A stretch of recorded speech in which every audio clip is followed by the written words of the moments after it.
여러분, 그 교만한 사람을 좋아하시나요? 여러분들은 어떤 사람을 교만한 사람이라고 생각하시나요? 세상 속에서 우리는 교만한 사람이라고 말하면 남을 깔보는 사람, 또 자기 잘난 맛에 사는, 의지되면서 사는 사람, 이런 사람들을 말합니다. 이런 사람들이 밥맛 떨어지는 그런 사람들 아닌가요? 여러분 주위에도 이런 교만한 사람들 있지 않습니까? 아마도 생각나는 얼굴들이 아마 있으실 겁니다. 아마 있으시겠죠? 생각나는 얼굴들이. 사실 여러분, 그 유재석 씨가 어느 연예인들보다 사람들에게 존경받는 이유는 그가 겸손하기 때문입니다. 저는 그 연예대상을 수없이 많이 탄 그 유재석 씨가 갑질했다는 이야기를 본 적이 없거든요. 이처럼 사람들은 본능적으로 교만한 사람들을 싫어하고 겸손한 사람들을 좋아합니다. 그런데 이 성경에서 말하는 교만은 세상의 교만과 근본적으로 다릅니다. 아무리 사람들이 교만하지 않게 보더라도 교만한 사람일 수 있습니다. 아무리 스스로가 교만하다고 생각하지 않더라도 그 사람은 교만한 사람일 수 있습니다. 왜냐하면 성경에서 말하는 교만은 사람이 판단하는 것이 아니라 하나님이 판단하는 것이기 때문입니다. 인류의 조상인 아담과 하와가 지은 죄의 뿌리에도 이 교만이 자리 잡고 있습니다. 아담과 하와는 뱀으로 가장한 사단의 꾀에 빠져 하나님이 먹지 말라고 명령하셨던 그 선악과를 먹고야 말았습니다. 하나님 말씀에 불순종한 것입니다. 그 불순종이라는 죄를 저지른 동기가 바로 교만입니다. 사단이 가진 최고의 독약이 있는데 바로 그 독약이 교만이고, 이걸 갖다가 아담과 하와가 먹은 것입니다. 그래서 아담과 하와가 하나님의 자리를 탐내 하나님처럼 되고자 했던 것입니다. 자, 이처럼 성경이 말하는 죄의 뿌리는 바로 교만입니다. 그래서 잠언 16장 18절은 교만은 패망의 선봉이요 거만한 마음은 넘어짐의 앞잡이니라 라는 말이 나옵니다. 그 잠언 말씀처럼 오늘 말씀 속에서 우리는 교만 때문에 삶이 망한 한 사람을 만나게 됩니다. 오늘 말씀을 통해 과연 누가 교만한 사람인지 깨닫는 시간이 되기를 원합니다. 오늘 말씀에서 베냐민 지파 사람이 이스라엘의 패전 소식을 전하고 있습니다. 자, 4장 앞부분에 보면은 이스라엘은 블레셋과의 1차 전쟁에서 4천 명이 죽는 패배를 당했고, 2차 전쟁에서 3만 명이 넘는 그런 3만 명이 죽는 쓰라린 패배를 맛보았습니다. 그 사람은 이 패배의 소식을 실로에 있는 사람들에게 전하기 위해서 전쟁터에서 도망쳐 나온 것입니다. 자, 이 사람으로 인해서 성경의 카메라가 이제 한 사람을 주목합니다. 한 사람을 가리키게 됩니다. 그 사람이 누구일까요? 바로 엘리 제사장입니다. 3만 명이 죽는 그런 처참한 전쟁터에서 가까스로 빠져나온 그 군인은 실로에 가서 이 사람들에게 패전 소식을 전했습니다. 그는 패배의 슬픔을 표현하기 위해 옷을 찢고 머리에 티끌을 뒤집어 썼습니다. 이스라엘 사람들은 극도의 슬픔을 이런 식으로 표현하곤 했습니다. 그래서 성경에서 이런 표현들이 나옵니다. 그래서 이런 모습을 보면 뭔가 큰일이 났구나 라는 것을 우리가 알 수가 있습니다. 옷을 찢는다는 것은 자신의 마음이 찢겼다는, 마음이 너무 찢어질 듯 아프다는 그런 의미이고, 티끌을 뒤집어 쓴다는 것은 자신이 티끌과 같이 비참한 존재가 되었다는 그런 의미입니다. 그래서 이스라엘 사람들은 너무 극도의 슬픔이 있을 때에는 옷을 찢습니다. 헐크는 아니지만 옷을 찢고 막 티끌을 머리에 쓰고 막 그랬습니다. 자, 그가 이런 모습을 할 수밖에 없었던 이유는 뭐냐면 그 전쟁의 결과가 너무나 참혹했기 때문입니다.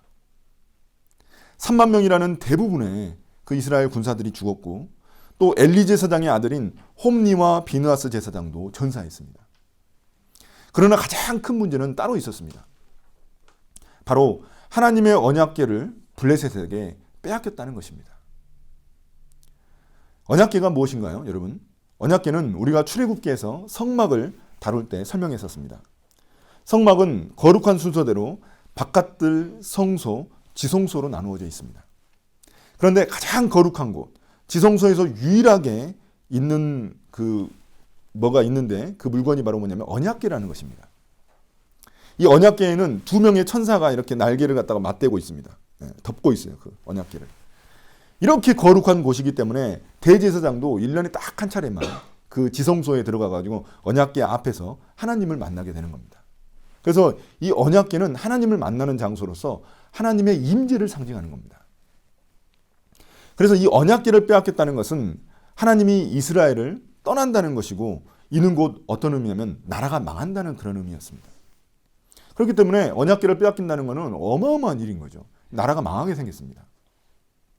그래서 13절에 보면 엘리 제사장도 마음속으로 걱정하고 있는 게 자기 자식들의 그런 안위가 아니라 무엇이냐면 언약궤입니다. 언약궤. 혹시라도 언약궤가 잘못되었을까 봐 걱정하고 있었는데 결국 그것을 빼앗기고 말았다는 소식을 듣게 된 겁니다.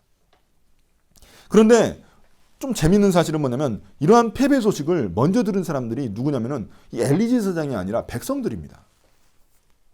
그러니까 엘리 제사장이 그 당시 실로의 지도자란 말이에요. 근데 그 지도자가 먼저 듣기도 전에 먼저 그 성읍에 있는 백성들이 다 알고 울부짖었다는 겁니다. 백성들이 먼저 다 알았어요. 그러니까 제사장을 제껴놓고 백성들 먼저 알고 제사장은 제일 나중에 알게 된 거예요. 뭔가 이상하잖아요. 지도자만 딱 빼놓고 지도자만 맨 마지막에 안다는 게 이게 말이 안 되지 않습니까? 그리고 옷을 찢고 머리에 이 먼지를 잔뜩 뒤집어 썼는데 그것을 모를 리가 있겠습니까? 멀리서 봐도 다 알죠. 왜 이렇게 됐을까요? 성경은 이 모습을 통해서 엘리 제사장의 무딘 영적 감각과 무능력을 고발하고자 했던 것입니다. 자, 그것에 대한 근거가 몇 가지 더 있습니다. 자, 15절입니다. 15절 보시면 그 무렵 엘리는 89살 된 노인으로서 눈이 어두워서 앞을 거의 볼 수 없었다. 자, 이것은 단순히 엘리 제사장의 육체적인 상태를 설명하는 표현이 아닙니다. 이런 심각한 이야기를 지금 하고 있잖아요. 지금 이스라엘의 패배 이야기를 하고 있는데 갑자기 엘리 제사장의 상태를 설명할 이유가 전혀 없습니다. 이런 표현들은 엘리 제사장의 영적 상태를 상징적으로 보여주고 있는 것입니다. 그가 앞을 거의 볼 수 없었다는 것은 그의 영적 어둠이 너무나 짙어졌다는 것입니다. 그는 육체만 늙은 것이 아니라 영적 감각도 퇴보한 것입니다. 그의 영적 상태를 보여주는 또 다른 단서가 있습니다. 그가 바로 의자에 앉아 있었다는 사실입니다. 여기 여러분 다 의자에 앉아 계시지만 그가 하나님의 궤를 그렇게도 걱정했다면 의자에 앉아 있었겠습니까? 나라가 지금 멸망할 지경인데 엘리 제사장은 1장에서도 한나가 성전에 기도하러 올라왔을 때 어디에 앉아 있었냐면 의자에 앉아 있었습니다. 성전 앞 의자에 앉아 있었습니다. 나이가 들어서 늙어서 힘드니까 앉아 있을 수도 있었겠지만 성경은 그런 의미로 표현한 게 아닙니다. 왜냐하면 왜 그럴까요? 왜냐하면 그가 결국 자기가 그렇게 좋아하던 그 의자에서 비참한 죽음을 맞이하기 때문입니다. 자, 18절입니다. 그가 하나님의 궤에 대한 소식을 전할 때 엘리는 앉아있던 의자에서 뒤로 넘어져 문 곁에서 쓰러져서 목이 부러져 죽었다. 그렇게 의자 앉기를 좋아하더니 결국 의자에서 뒤로 넘어져가지고 목이 부러져서 죽고 말았습니다. 얼마나 비참한 죽음입니까? 여러분 의자에 넘어져서 목이 부러져 죽은 사람 본 적 있으십니까? 이야기 들은 적도 있으십니까? 없죠. 아무도 없죠. 거의 일어나기 힘든 일이에요. 자, 앞장에 보면 엘리 제사장은 하나님의 음성을 듣지를 못합니다. 하나님의 음성을 듣고 백성들에게 하나님의 뜻을 전달해야 하는 사람이 바로 제사장인데 그 제사장이 바로 벙어리 같았단 말입니다. 대신 누가 그 하나님의 말씀을 전하나요? 어린 사무엘입니다. 어린 사무엘이 백성들에게 그 하나님의 말씀을 전합니다. 이는 엘리 제사장이 하나님과 많이 멀어졌다는 것을 보여주는 그런 장면입니다. 자, 이런 비슷한 말씀을 우리는 신약 성경에서도 발견할 수 있습니다. 요한복음 15장 포도나무와 가지에 비유해서 예수님은 자신을 포도나무 그리고 제자들을 가지에 비유하셨습니다. 그래서 자신에게 붙어있지 않는 가지, 즉 자신과 인격적인 교제가 없는 가지는 열매를 맺지 못하기 때문에 쓸모 없어져서 밖에 버려져 불에 태워진다고 말씀하셨습니다. 자, 우리는 어떻습니까? 얼마나 주님과 친밀한 관계를 누리고 계십니까? 예배 안 빼먹고 잘 나오고 있는데요. 큐티 안 빼먹고 잘하고 있는데요. 기도 정기적으로 잘하고 있는데요. 제가 묻는 말은 무엇을 어떻게 하느냐가 아니라 주님과 어떤 관계를 맺고 있느냐를 묻고 있는 것입니다. 한 가지 예를 들어보도록 하겠습니다. 제가 군대에 있을 때 어떤 여성을 좋아해서 제가 가진 돈과 시간과 열정을 다 쏟았습니다.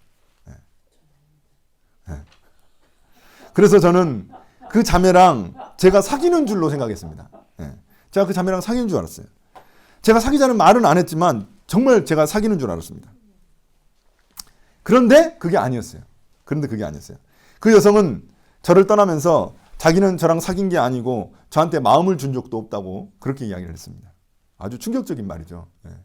저는 다 쏟았는데 이게 너무 웃긴 거죠. 그러니까 그래서 저는 그때 너무 엄청난 충격에 빠져가지고 며칠 동안 누워 있었던 적이 있었습니다. 술 처먹고 누워 있었던 그런 적이 있었습니다. 자, 한마디로 말해서 저만 완전히 착각하고 있었던 것입니다. 자, 우리의 신앙생활도 이럴 수 있다는 것입니다. 나 혼자 열심히 북치고 장구친다고 해가지고 그게 하나님과의 친밀한 관계를 보장하는 것은 아니라는 말입니다. 오히려 우리가 이렇게 질문하는 것이 더 좋을 것 같습니다. 내가 주님의 뜻을 아는데 내 삶에 내가 주님의 뜻을 아는 것이 내 삶에 얼마나 중요한 것입니까? 주님과의 친밀함이 진정으로 내 삶에 에너지를 주고 있습니까? 주님과 나누는 교제가 내 삶에 기쁨이 되고 있습니까? 주님의 말씀이 내 생각과 판단의 근거가 되고 있습니까? 만약 우리가 그렇지 않다면 우리는 혼자 착각하고 있는 것일지도 모릅니다. 군대에서 저처럼 말입니다. 자, 그렇습니다. 엘리는 전쟁도 대패했고 아들들도 모두 죽었고 언약궤도 빼앗겼습니다. 심지어 그 뒤쪽에 보면은 그 비느하스 아들의 그 며느리죠. 며느리도 죽었다는 그런 비슷한 표현이 나옵니다. 그리고 어떻습니까? 엘리 자신도 비참하게 죽고 말았습니다. 의자에서 목이 부러져 죽는 사람이 어디 있겠습니까? 그래도 40년 동안 이스라엘의 사사로 지내온 지도자인데 하나님과 좀 멀어졌다고 해가지고 이렇게 너무 허망한 죽음 아닐까요? 이런 죽음이. 엘리 제사장이 도대체 무슨 잘못을 얼마나 했길래 하나님은 이 엘리 제사장이 이렇게 이토록 비참한 죽음을 맞이하게 하셨을까요? 자, 2장 3장에 보면은 엘리 가문에 대한 심판의 말씀이 2차례나 반복해서 등장합니다. 엘리 가문의 심판은 돌이킬 수 없는 일이 되어버렸다는 그런 의미로 반복해서 등장하고 있는 것입니다. 어쩌다가 엘리 가문은 이렇게 하나님의 심판을 초래하게 되었을까요? 첫 번째 이유는 그 엘리의 아들들의 죄악을 막지 못했기 때문입니다. 제가 지난주에도 이야기했지만 엘리 아들들의 죄악은 2장에 잘 나와 있습니다. 그 아들들이 어떤 사람들이었냐면 제사 드리는 사람들의 재물을 빼앗았고 성전에서 섬기는 여인들과 간음을 저질렀습니다. 그 성전 우리 그 교회에서도 이렇게 헌금 돌아가는 거 다 빼갖고 가져가는 사람들 있잖아요. 그런 것처럼 지금 엘리 아들들이 그 짓을 했다는 거예요. 그리고 심지어 간음까지. 자, 그럼에도 불구하고 아버지 엘리는 그들의 죄악을 제대로 통제하지 못했습니다. 그가 아들들의 죄악을 제대로 막지 못한 이유를 성경은 그가 하나님보다 자신의 자식들을 더 소중하게 여겼기 때문이라고 말하고 있습니다. 여기서 한자어 소중하게에 해당하는 중자가 뭐냐면 무거울 중자입니다.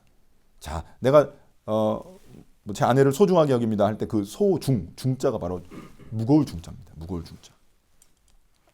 그러니까 하나님보다 자기 자식을 더 무겁게 여겼다는 의미입니다. 자, 그런데 성경에서 무겁다라는 의미를 가진 중요한 단어가 또 있습니다. 그게 뭐냐면 바로 하나님의 영광, 우리가 영어로 글로리라고 하죠. 글로리. 이 글로리라는 단어가 카보드라는 단어에서 나왔는데 이 히브리어인데 이것이 어디서 나왔냐면 카베드라는 단어에서 나왔습니다. 이 카베드가 무겁다라는 뜻입니다. 하나님의 영광은 그 무겁다라는 의미를 가지고 있다는 것입니다. 자, 무슨 말입니까? 우리가 하나님께 영광을 돌린다는 말은 뭐냐면 하나님을 무겁게 여긴다는 의미이고 이게 바로 하나님을 소중히 여긴다는 말하고 같은 것입니다. 다시 말해서 엘리 제사장은 자기 아들들을 하나님보다 더 무겁게, 더 소중하게 여겨서 하나님의 영광을 가로챈 것입니다. 이런 의미에서 18절 뒷부분에 보면은 아주 흥미로운 사실을 우리가 발견하게 됩니다. 슬프지만 흥미로운 사실이죠. 성경은 엘리 제사장이 의자에서 목이 부러져 죽은 이유를 뭐라고 설명하냐면 그가 늙고 몸이 무거웠기 때문이라고 설명합니다. 그의 몸이 무거웠다는 설명을 통해서 그가 하나님보다 자기 자식들을 더 소중하게 여겼다는 것을 은연중에 드러내고 있다는 것입니다. 그가 진짜 무거워야 할 것은 자기 몸이 아니라 하나님에 대한 마음, 하나님께 영광을 돌리는 일이었습니다. 그런데 그는 그것에 실패한 것입니다. 그것이 바로 그의 교만인 것입니다. 그의 가문이 이렇게 비극적인 심판을 받은 것은 그가 영적으로 무뎌졌기 때문만은 아닙니다. 근본적으로는 그의 교만 때문입니다. 하나님보다 자신을 더 소중하게 여기는 것이 바로 성경이 말하는 교만이자 아담과 하와가 범한 그런 죄이기 때문입니다. 엘리는 수십 년 동안 제사장을 담당하다 보니까 영적으로 너무나 나태해지고 교만해진 것입니다. 하나님을 가장 가까이에서 섬기는 사람이 제사장이잖아요. 그러니까 자기가 너무 나태해지고 교만해진 거예요. 목회자들도 되게 위험할 수 있는 거죠. 하나님을 가장 소중히 여겨야 할 사람이 누구냐면 제사장인데 그 제사장이 하나님보다 아들들을 더 소중하게 여겼고 자신의 육체를 살찌우는 일을 더 소중하게 여겼다는 것입니다. 그의 이러한 영적 교만함은 패배한 전쟁에서도 드러납니다. 이스라엘이 1차 전쟁에서 패배했을 때 엘리는 하나님의 뜻을 알아차렸어야만 했습니다.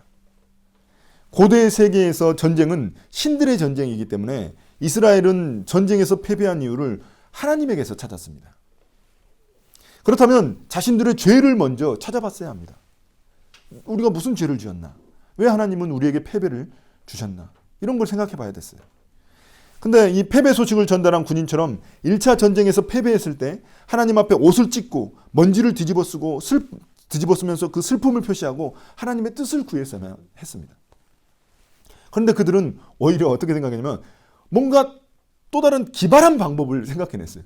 기발한 방법. 그 기발한 방법이 뭐였냐면 하나님의 언약궤를 전쟁터로 가져가는 거였어요. 하나님이 언약궤에서 만날 수 있으니까 언약궤를 갖다가 전쟁터로 가져가면 하나님이 거기 전쟁터로 가셔가지고 우리를 대신해서 싸워주실 것이다.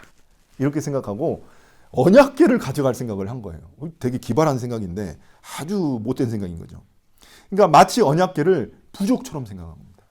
우리가 그 십자가 들고 가가지고 막 마귀 퇴치하는 것처럼 있잖아요. 그런 것처럼 언약궤를 그런 식으로 생각했다는 거예요. 그러니까 자신들의 목적을 위해 하나님을 이용하려 했다는 것입니다. 이것은 어느 누구에게도 통제받지 않으시는 그 하나님을 조종하려는 매우 위험하고 교만한 행동입니다. 하나님은 자유로우신 분이시거든요. 근데 하나님을 자신들의 언약궤 안에다 집어넣어가지고 하나님을 조종하려고 했던 거예요. 이용해 먹으려고 했던 거죠. 자, 그렇다면 우리는 어떻습니까? 하나님을 램프의 요정처럼 내 소원을 이루어 주시는 분으로 생각하고 있지는 않습니까? 하나님의 뜻보다도 내 뜻이 이루어지는 것이 더 중요하지는 않습니까?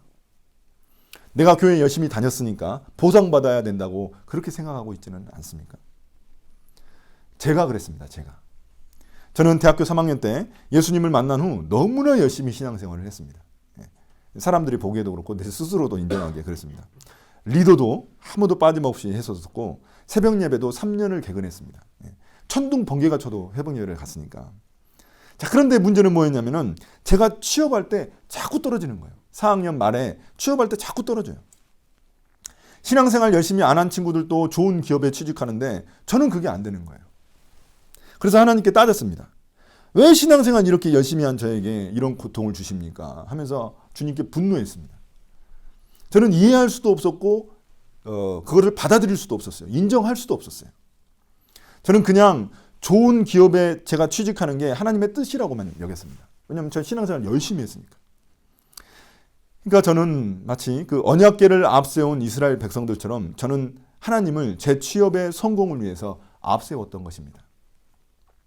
하나님의 뜻을 먼저 찾지 않고 내 뜻에 따라 하나님을 조종하고 이용하려고 했었던 것입니다. 그때 주변 사람들은 저를 어느 누구도 제가 교만하다고 생각하는 사람이 아무도 없었습니다. 제가 교만하다고 누가 생각했겠어요? 그러나 하나님 보시기에 저는 그 당시 제일 교만했던 사람이었습니다. 사랑하는 성도 여러분, 우리에게 중요한 것은 하나님이 나를 어떻게 보시느냐입니다. 그래서 사무엘서의 핵심 구절 중 하나가 2장 30절입니다. 여러분 2장 30절 되게 중요한 성경 구절이에요. 제가 한번 읽어보도록 하겠습니다. 없으니까. 나를 존중히 여기는 자를 내가 존중히 여기고 나를 멸시하는 자를 내가 경멸하리라. 제가 여러분 카톡방에도 한번 올린 적 있죠. 이 말씀을. 엘리 가문이 이렇게 비참한 최후를 맞이하게 된 이유는 바로 이 성경 구절 안에 있습니다. 그들은 하나님을 존중히 여기지 않았기 때문입니다. 여기서 존중히 여긴다라는 표현은 또다시 카베드, 무겁게 여기지 않았다라는 의미입니다. 그래서 하나님을 존중히 여기지 않았다는 말은 곧 하나님을 소중히 여기지 않았다는 그런 의미입니다. 엘리는 이스라엘 장로들이 1차 전쟁에서 패배한 후 이 언약궤를 가지고 전쟁터로 나가자고 제안했을 때 그들을 적극적으로 막았어야만 했습니다.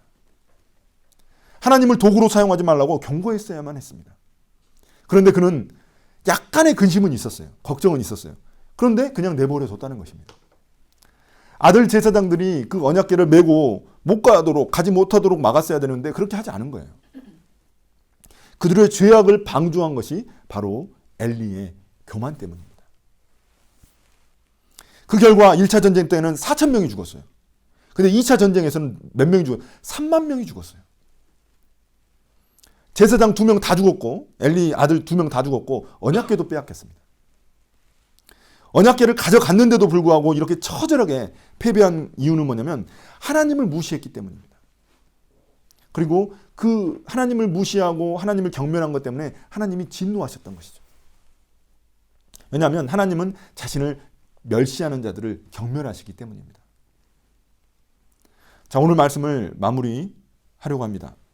다시 처음에 했던 질문을 여러분들에게 드리겠습니다. 여러분들은 누가 교만한 자라고 생각하십니까? 한마디로 말해서 하나님을 소중히 여기지 않는 사람들입니다. 하나님보다 나를 더 소중히 여기는 사람입니다. 내 일을 하는 데는 수십 시간을 써도 아까워하지 않으면서도 하나님을 위해서는 단 한 시간도 내지 못하는 사람이 교만한 사람입니다. 나를 위해서는 돈을 아끼지 않으면서 하나님을 알아가는 데는 작은 돈도 적은 돈도 아까워하는 사람이 바로 교만한 사람입니다. 내가 보기에 또 남들이 보기에 아무리 겸손해 보여도 하나님이 보시기에 교만하면 교만한 것입니다. 교만이 사탄이 가진 최악의 독약인 이유는 뭐냐면 자기 스스로도 자기 자신도 자기가 교만한지를 모르기 때문입니다. 그렇게 만들어요. 모르게끔. 심지어 교만은 다른 사람도 속일 수 있습니다. 그러나 하나님은 속지 않으시고 우리의 마음의 중심을 다 아십니다. 자, 사랑하는 성도 여러분, 우리의 신앙생활에서 가장 위험한 것은 바로 교만입니다. 오늘 말씀은 우리의 영적 상태를 점검하라고 주님이 우리에게 주신 기회입니다. 제대로 점검하지 않으면 우리 역시 이스라엘 백성들처럼 언약궤를 메고 나가는 엄청난 실수를 저지를 수 있기 때문입니다. 우리의 신앙은 영적으로 무디고 교만한 엘리처럼 서서히 무너지고 말 것입니다. 자, 우리의 몸이 건강검진이 필요하죠. 그렇죠. 여러분들 건강검진 다 받으시잖아요. 건강검진이 필요하듯 우리의 신앙도 건강한지 건강하지 않는지 점검하는 것이 필요합니다. 왜냐하면 교만은 패망의 선봉이기 때문입니다.